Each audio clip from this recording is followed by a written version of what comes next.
হাসিনা সরকারে যখন শেখ হাসিনা ছিলেন প্রধানমন্ত্রী, তখন প্রতি মাসে 1.33 বিলিয়ন ডলার অর্থাৎ বছরে 16 বিলিয়ন ডলার বিদেশে পাচার হয়েছে। প্রশ্ন হচ্ছে যে আপনারা 7 মাস ছিলেন, এই 7 মাসে তো আসলে এই ডলারটার পাচার হতে পারে নাই, সেই ডলারটা কি আসলে জমা হয়েছে? এই ডলারটার আসলে কি অবস্থা?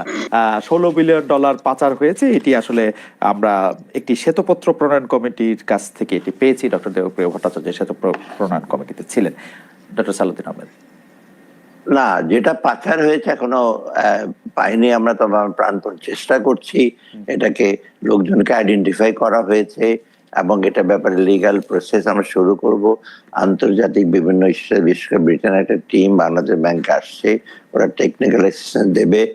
আর মোটামুটি কাজ এবং মিউচুয়াল লিগ্যাল অ্যাসিস্ট্যান্স কি হবে সেটা নিয়ে আমরা গত সপ্তাহে প্রধান উপদেষ্টার সাথে ওনাকে আমরা ব্রিফ করেছি সমস্তটা। এটা এক নাম্বার। আর দ্বিতীয়ত হলো অলরেডি আপনার যারা পাচার করেছে তার মধ্যে 11টা বিজনেস অ্যাকাউন্ট গুলো ফ্রিজ করা হয় নাই, কারণ বিজনেস অ্যাকাউন্ট গুলো ফ্রিজ করলে ব্যবসা বাণিজ্য বসে যাবে। যেমন সালমান রহমানের বেক্সিমকো ফার্মাসিউটিক্যাল, শাইন পুকুর এবং অন্যান্য বিজনেস তারা করতে পারবে না। যেমন সামিটেরও এগুলো কিন্তু ওপেন আছে, তো ওটা বাংলাদেশ ব্যাংক গুলো ট্র্যাক করছে। তো সব দিক দিয়ে কিন্তু আমরা একটা টাকাটা আনার চেষ্টা করি, তবে একটা মেসেজ গেছে, এটা সবচেয়ে বড় একটা শিক্ষা, যে এইরকম যদি টাকা পাচার করে কেউ ভবিষ্যতে, এরা পার পাওয়ার কথা না, কারণ যথেষ্ট তাদের কষ্ট ভোগ করতে হচ্ছে। কারণ অ্যাকাউন্ট ফ্রিজ করার মতো জয়েন্ট অ্যাকাউন্ট।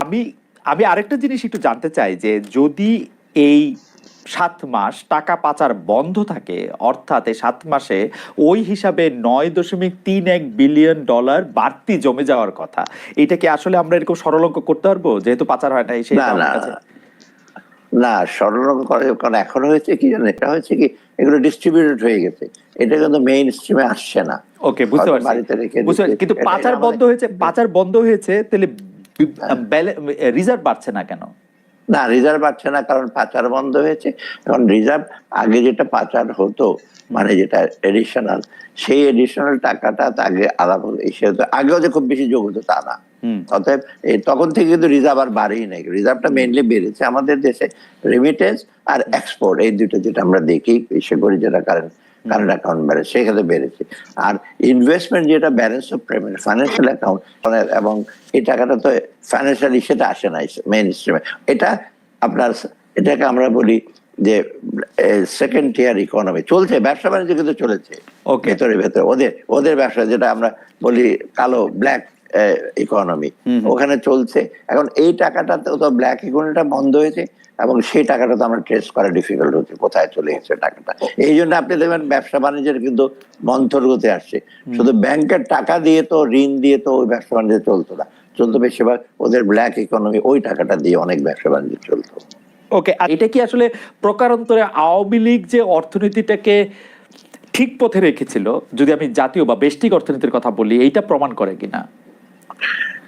এইটা আমি বলি শুধু আওয়ামী লীগটা ধারাবাহিক রাখবে। আমি সবসময় বলছি 53 বছরে কিন্তু বাংলাদেশের অনেক চড়াই উতরাই পেরিয়ে কিন্তু মোটামুটি কিন্তু একটা সন্তোষজনক উন্নতি হয়েছে, এটা অস্বীকার করার উপায় নেই। কিন্তু একটা পার্টিকুলার সরকারের জন্য না, এটা ধারাবাহিক ভাবে, এবং দোষটা অনেক সময় আসছে 15 বছরের জন্য। আমরা কিন্তু আরো যেটা আমরা বলি কাউন্টার ফ্যাকচুয়াল আর্গুমেন্ট, যে ওরা যদি 15 বছরে যদি একটু বেটার আরো পারফর্ম করতো, করাপশন না হতো, স্বজনপ্রীতি না হতো, বাংলাদেশে এতদিনে কিন্তু মিডল ইনকাম গিয়ে এবং বরং আপার মিডল ইনকামের দিকে যেতে পারতো, সেটা হয় নাই। অতএব আমরা দেখেছি যে মাইক্রো ইস্যুতে, যেটা আপনি যেমন 3টা ইন্ডিকেটর, পার ক্যাপিটাল ইনকাম বেড়েছে, অফকোর্স ইকোনমিক সাইজ বেড়েছে, ব্যবসা বাণিজ্য বেড়েছে, এক্সপোর্ট বেড়েছে, এসএমই খাতে বেড়েছে, তাই না? আর কৃষি তো আমাদের মোটামুটি ধারাবাহিক ভাবে ভালো করছে, শুধু বন্যা মানে ইসে ছাড়া। আর আপনার যেটা হিউম্যান রিসোর্স একটু আমাদের গ্যাপ আছে, একটু ভালনারেবিলিটি তো কিছুটা আছে।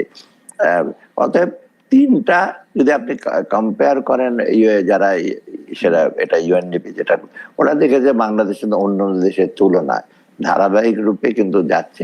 মাঝে মাঝে আরো বিশেষ করে ম্যাক্রো ইকোনমিক সেক্টরে বা ওভারঅল এর সাথে মোটা দাগে ডেভেলপমেন্ট হয়েছে, ডেভেলপমেন্ট ফলটা কিন্তু ফ্রুটসটা কিন্তু সাধারণ মানুষ পায়নি। এটাই সবচেয়ে বড়। এই বৈষম্যের জায়গায় যেটা হয়েছে, আপনি রিলেটিভলি গরিব লোকেরা, তাদের কিন্তু সেরকম ভাবে তাদের আয় বাড়েনি, মুসলিমেও কিছু লোকে আবার রিজিওনালও ডিসপ্যারিটি হয়েছে। আমরা এই মানে স্বাভাবিকভাবে একটা সোজা প্রশ্ন করলে গরিব মানুষ কি এই আওয়ামী লীগ সরকার চলে যাওয়ার পরে তুলনামূলকভাবে ভালো বেশি আছে? এটা আমি বলছি, হ্যাঁ, খারাপ নাই, কিন্তু আচ্ছা খারাপ নাই মানে আমি বলছি যে তারা যে সেটা ছিল, বরং তারা একটু একটু ইসে পাচ্ছে। তাদেরকে আমরা বলছি যে তোমরা ভবিষ্যতে তোমার স্কোপটা, উন্নয়নের ফলটা তোমাদের আরো বেশি পৌঁছাবে। এই জন্যই কিন্তু আমরা চেষ্টা করছি তাদের সোশ্যাল সেক্টর